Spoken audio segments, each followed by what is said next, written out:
give me an idea of the relationship then between Carthage and Egypt in any sort of antiquity or any sort of continuity in terms of trade. For example, who are the Phoenicians? How did the Phoenicians fit into that? Are they part of Carthage? Okay, let me explain. The Phoenicians were the ancient people of what we would today call Palestine, what we would today call Lebanon. Mm-hmm. Now, Herodotus visited the Phoenicians and asked them, where do you people come from?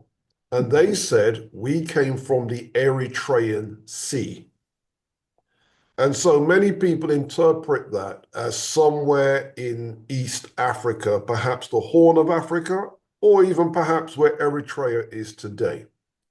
So these people originated in East Africa, moved north, and became the people of Phoenicia, where they set up a whole series of city-states. They never created a country, they created city-states, highly civilized city-states.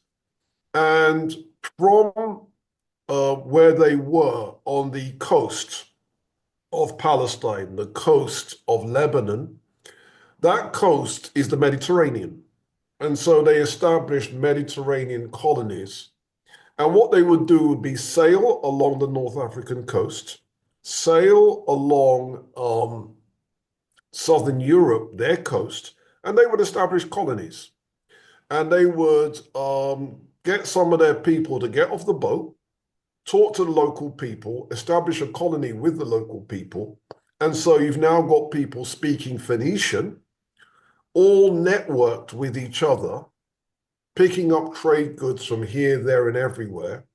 And in North Africa, some people say 1101 AD, they set up a city that they called their old town, Utica. And by the time we get to 814, they set up their new town, Carthage. So Carthage, Kart Hadasht, means their new town. Mm-hmm. Now, that's the Phoenicians. Now, the Phoenicians then were largely Black people, but not completely because, of course, being in Palestine, they're going to be mixing with other groups of people. When they got to North Africa, the indigenous people of North Africa were the Libyans. And the Libyans in those days were Black. I know that some Black scholars like Chancellor Williams and Sheikh Anta Diop say they were white. False. They were Black. All right. And then another group of people moved in, and those were Africans from the Nile Valley. We know Africans from the Nile Valley were there because their amulets have been dug up in Carthage. Moreover, a lot of Carthaginian art looks very Nile Valley-ish. The same dress code, the same hair, the same body proportions. If I was to show you some Phoenician art, a lot of it you would think, no, that's not Phoenician, that's Egyptian or that's Sudanese. They look that similar. The styles are pretty much identical.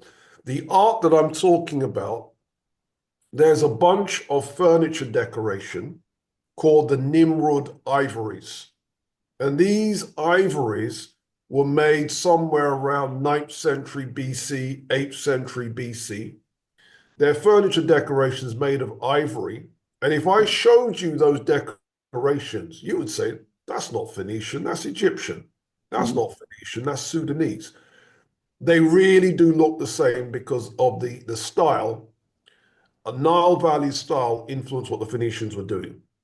But in terms of specifically Egyptian and specifically Sudanese amulets, those have definitely been found in Carthage and shows that there were Nile Valley Africans also in Carthage.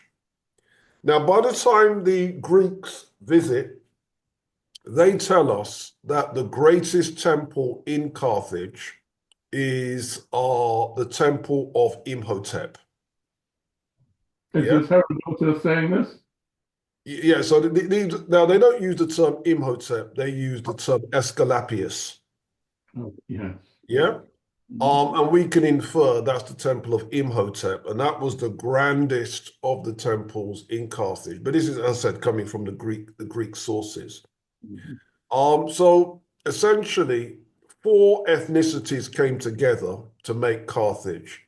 The Libyans, who are the indigenes, the Phoenicians, who are the people that set up the colony 814 BC, the Sudanese, and the Egyptians. These four people, but obviously numerical dominance is the Libyans. So Mhm. we could call this a Libyan civilization if we wanted to.